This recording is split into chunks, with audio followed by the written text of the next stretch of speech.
Може би се чудите защо тренирането на глутеуси е толкова важно. Да, добре оформено дупе изглежда чудесно в дънки, но сякаш това не е достатъчна причина, за да преминете през толкова много трудности.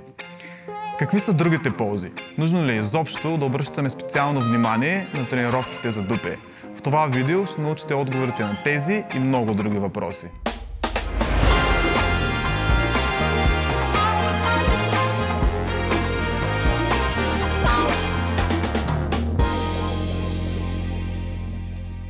Здравейте! Аз съм Тихомир Трифонов от BB Team и днес ще поговорим за една много гореща тема, а именно тренировките за дупе. Глутеусите са най-голямата и силна мускулна група в човешкото тяло.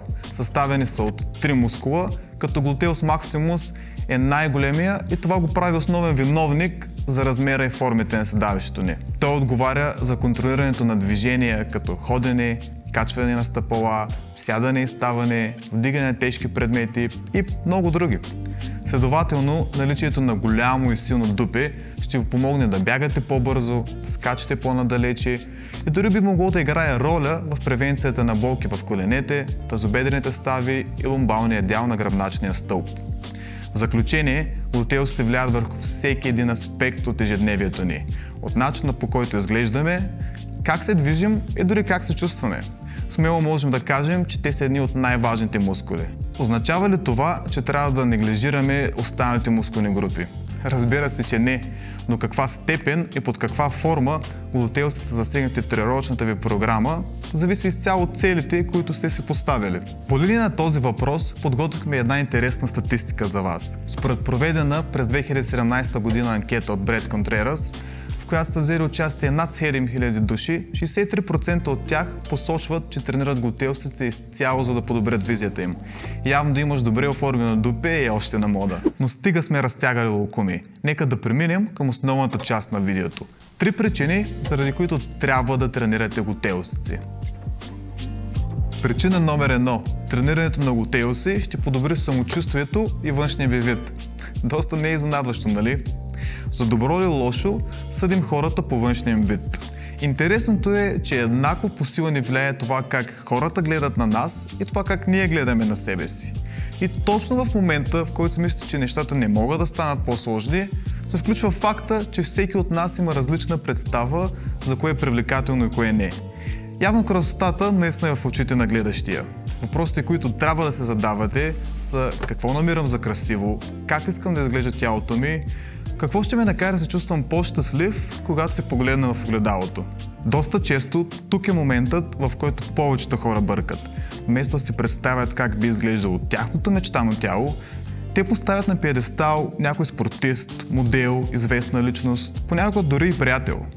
Важно е да разберем, че всеки от нас има различни заложби за това как ще изглеждат глутеусите му. Например, мъжете имат по-висок и тесен таз от жените и ацетабуларна ямка, която е ориентирана по-странично. Ацетабуларните ямки са в длъбнатините на тазовата кост, в която влизат главите на бедрените кости. Всичко това означава, че глутеусите на мъжете са по-тесни и продълговати в сравнение с тези на жените, които имат по-къса и широка мускулатура. Интересното е, че относителният размер на глутеусите е еднакъв между двата пола. Също така, сакралната кост при жените притежава по-голям наклон, което води до по-изразена ломбална лордоза. В превод, извивката на долната част на гърба при жените е по-голяма. Това обяснява защо женските дупите изглеждат по-изпъкнали. Това, което искам да постигна с всички тези обяснения, е да насоча вниманието ви към поставянето на реалистични цели. Обърнете внимание на това, което можете да контролирате. Какво ядете, какви упражнения правите, как се справяте с стреса, качеството и количеството на съня ви. Всички тези неща ще ви помогнат да изградите добре изглеждащо дупе. Ако искате да научите повече за това как да тренирате глутеусите си, абонирайте се за канала ни и не забравяйте да включите известията за нови видеа, за да не изпуснете продължението. Причина номер 2. Тренирането на глутеусите ще подобри здравето ни.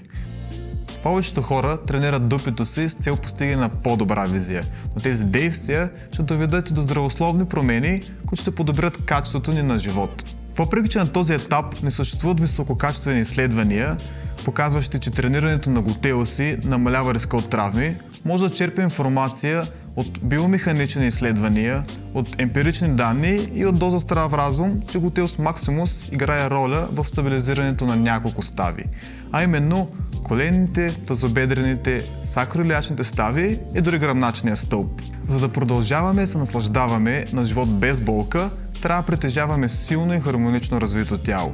Ако един мускул е слаб и недоразвит, други мускули ще трябва да работят допълнително, за да компенсират. Следователно, ако дупето ви е недоразвито, мускулите на гърба и бедрата ще бъдат натоварени допълнително, което ги поставя под риск от травми. Причина номер 3. Тренирането на глутеусите ще подобри силата и атлетичността ви. За разлика от тренирането за визия, тренирането за подобряване на силата е много по-лесно измеруемо. Често точно тази конкретика допада на хората. Ако преди месец не сте успели да вдигнете хикс килограма за Y повторения, а днес сте, поздравления, станали сте по-силни. Тук идва ролята на глутеусите. Всички базови упражнения за долната част на тялото са директно зависими от силата на дупето ви.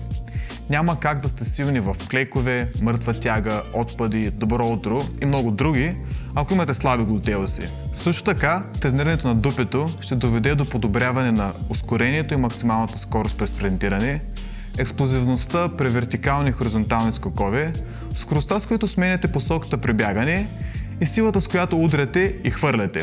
Нека да приключим с това, че глутеусите отвеждат бедрото назад, встрани и завъртат цялото ни тяло.